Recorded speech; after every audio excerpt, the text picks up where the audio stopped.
पिछले भाग में हमने देखा कि रात के 10 बजे बबीता दुल्हन के जोड़े में तैयार थी और निखिल पूरी तरह से उसके सम्मोहन में था। फिर कमरे का दरवाजा बंद हो गया। उस बंद दरवाजे के पीछे क्या कोई खौफनाक काला जादू हुआ या फिर कहानी कुछ और ही थी? आज जो सच सामने आने वाला है वो किसी भी भूतिया कहानी से ज्यादा डरावना है, क्योंकि इस बार खौफ किसी आत्मा का नहीं, इंसान के शातिर दिमाग का था। सुबह की हल्की धूप कमरे में आई। निखिल की आंख खुली। उसका सिर भारी था। उसने सामने देखा। बबीता एक बेहद खूबसूरत और रोमांटिक नाइट ड्रेस पहने उसके ठीक सामने एक कुर्सी पर बैठी थी। उसके चेहरे पर एक अजीब सी शांति थी और उसके हाथों में पुरानी किताब थी जिसे वो ध्यान से पढ़ रही थी। क्या किया तुमने मेरे साथ? अब कौन सा काला जादू किया है मुझ पर? आखिर तुम चाहती क्या हो? काला जादू, वशीकरण। तुम लोग भी कितनी जल्दी इन सब बातों पर यकीन कर लेते हो। जरा इस किताब का नाम पढ़ो निखिल। निखिल ने देखा।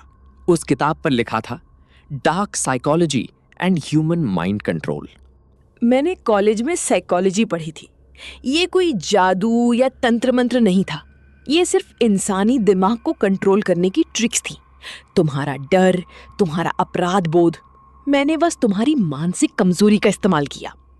और रही बात तुम्हारे भैया अमित की मौत की, तो ये लो, ये अस्पताल के असली कागज हैं। अमित की मौत सच में एक नेचुरल हार्ट अटैक से ही हुई थी। मेरा उसमें कोई हाथ नहीं था। तो तुमने ये सब पहले क्यों नहीं बताया? मैं तुम्हें ये कागज दिखाने ही वाली थी निखिल, लेकिन तुम रातों रात मुझे छोड़कर दुबई भाग गए। और जब तुम वापस आए तब तक तुम्हारे दिमाग में उस पाखंडी तांत्रिक ने काले जादू का डर पूरी तरह बिठा दिया था। मैं बस उस घर के अकेलेपन से डरती थी। मुझे इस घर में तुम्हारा सहारा चाहिए था और मुझे एक और बच्चा चाहिए था। कल रात जो भी हमारे बीच हुआ, उसके बाद मैं तुम्हारे साथ एक नई शुरुआत करना चाहती हूँ। मैं नहीं चाहती कि हमारे बीच कोई भी झूठ या डर बाकी रहे। बबीता का सच सुनकर निखिल खामोश था। तभी फोन की घंटी बजी। निखिल ने फोन उठाया। दूसरी तरफ पुलिस इंस्पेक्टर था। क्या मेरी बात निखिल जी से हो रही है? बहुत बुरी खबर है। आपके माता पिता जिस ट्रेन से तीर्थ यात्रा पर गए थे, उस ट्रेन में आतंकवादियों ने बॉम्ब ब्लास्ट कर दिया है। उस डिब्बे में सवार कोई भी नहीं बचा। आपके माता पिता का देहांत हो गया है। मम्मी, पापा। निखिल वहीं जमीन पर बैठकर फूट फूट कर रोने लगा। एक ही पल में उसकी पूरी दुनिया उजड़ गई। अब इस दुनिया में उसका अपना कोई नहीं बचा था सिवाय बबीता के। बबीता ने उसे कस कर गले लगा लिया। उस हादसे के बाद निखिल टूट गया था। पुरानी यादों से बचने के लिए उन्होंने अपनी सारी संपत्ति बेच दी और गांव छोड़कर हिमालय की शांत पहाड़ियों पर एक नया घर बसा लिया। अब बबीता गांव की कोई सीधी साधी या डरी हुई बहू नहीं थी। बबीता अब पूरी तरह बदल चुकी थी। वो अब मॉडर्न कपड़े पहनती थी। उसके चेहरे पर एक अलग ही कॉन्फिडेंस था। वो अब निखिल को उस डार्क साइकोलॉजी की ट्रिक्स सिखाने लगी थी। इंसान को कंट्रोल करना सीखो निखिल।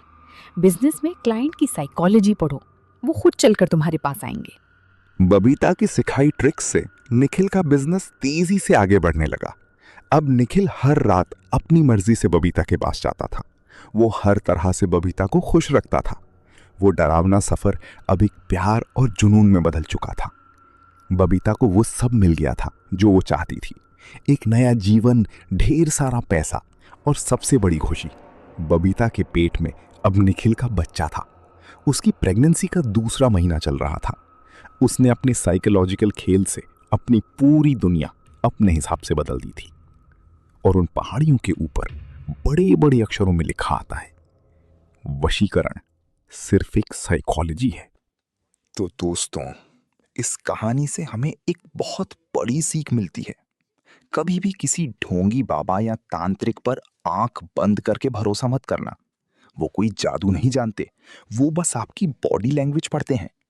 वो तांत्रिक भी साइकोलॉजी और इंसान की कमजोरियों का फायदा उठाकर आपको डराते हैं और पैसे लूटते हैं। असली ताकत हमारे दिमाग में है। डर से बाहर निकलिए और हकीकत को पहचानिए। अगर आपको ये कहानी और इसका ये साइकोलॉजिकल ट्विस्ट पसंद आया हो तो वीडियो को लाइक करें और अपने दोस्तों के साथ शेयर करें।